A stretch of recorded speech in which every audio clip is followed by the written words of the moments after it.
can be a pretty confusing time if you've become awake, consciously aware of your twin flame destiny, that you're with someone else or your twin flame is with someone else. And it's very tempting to put everything on hold and fly towards union, but it doesn't work that way.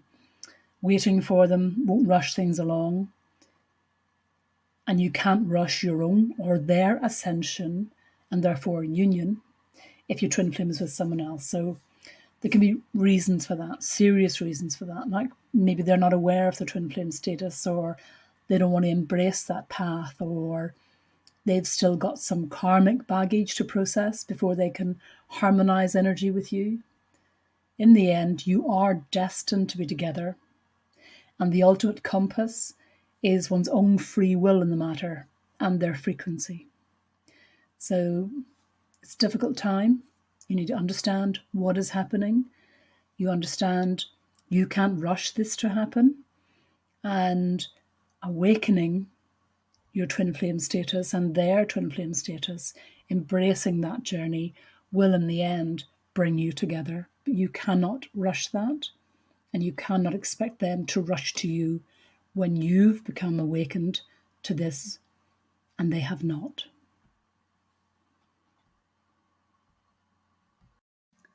This is something I'm asked very frequently, and I've got a better question for you. When is waiting for your twin flame a barrier in the way of union? And the answer to that is whenever it brings your frequency down.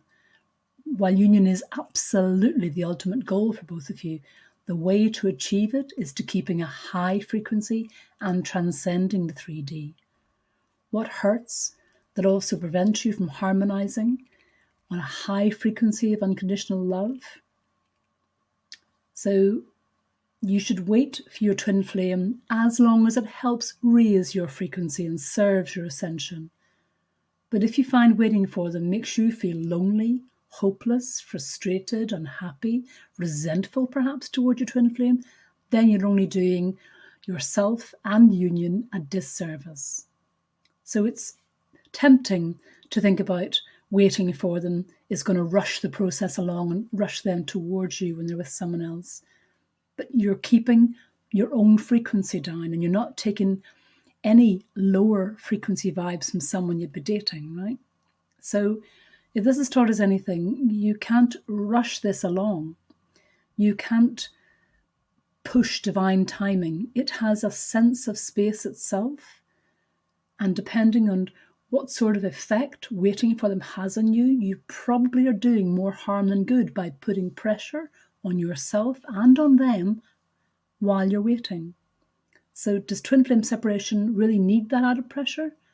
I think not. So whether your twin flame recognizes their twin flame status or not, aside from that, focusing on yourself and your own part of the work in this dynamic is the best thing you can do to hurry the journey along. Keep that in mind. The twin flame journey is a journey of growth, development on a spiritual, emotional, energetic level, and you cannot rush that. It's hurtful to even think about your twin flame being with someone else when you know in your soul that the other half of your soul should be reunited with you. You understand that. But painful as it is, you have to understand when they're with someone else, there'll be a reason for that. Perhaps they haven't yet become aware of the twin flame status, or they might be refusing that path temporarily or for some period during this human experience. There might well be some karma left to process for them outside of your union, and while that's tough for you to hear and tough for them to go through, you need to focus on that fact that all of this happens for a reason, and all of it brings you closer. So if they're not awakened to their twin flame status, that can come at a very different time for the two twins. And in some cases it happens when you've got a twin flame in another relationship, or even after your twin flame's married someone else. So once your twin flame does awaken, they're going to have to process a lot of stuff, a consciously aware process, and it's harder to work on than any other situation because it involves a partner aside from you, the twin flame. It might be the twin flame does not want to embrace the twin flame journey for all sorts of reasons. Possibly after they've built a life of some sort elsewhere, it's tougher for them to embrace the journey and to make any kind of progress in the path. So even though you're destined to reach union, you need to keep in mind that they are first and foremost beings who radiate unconditional love by their very nature, and they may not be aware that there may be a runner who's avoiding that journey from a conscious decision, and you need to be conscious of their free will.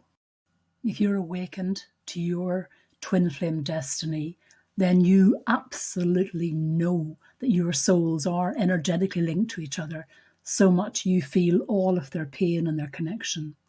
That soul bond you have is eternal. It can't be dissolved by passage of time, events in life, any third person in this dynamic. Your souls harmonize quite naturally. Energies reach out to each other all of the time. Conversations go on all of the time, every second of every minute of every day, even when you're in separation. Your souls long for each other and count the nanoseconds until you harmonize again and touch base energetically. At the same time, however, the human experience itself is granted free will by divinity and the universe, and that's an essential component of this human experience.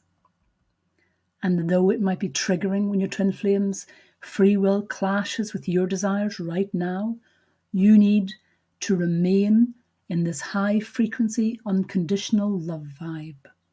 When they choose to keep their distance from you, at least in 3D, you should see it for what it is, a stage of their soul growth progress. We need to deal with a lot of hardship, and we need to deal with a lot of challenges along our path towards this ascension. And some of us get there faster than others. And I know from experience what it's like when your twin flame is with someone else. But we have to ultimately understand it's not a race. It's a collective walking towards each other, towards that divine mission. But that can be a very slow path. And this, what seems like an obstacle, is part of that path, is part of that journey towards your divine mission. And free will is a key part of that. And we have to respect that. You have some tough decisions to make here, and it's a difficult place to be. If you'd like some more guidance at this point in your journey, just click the link below.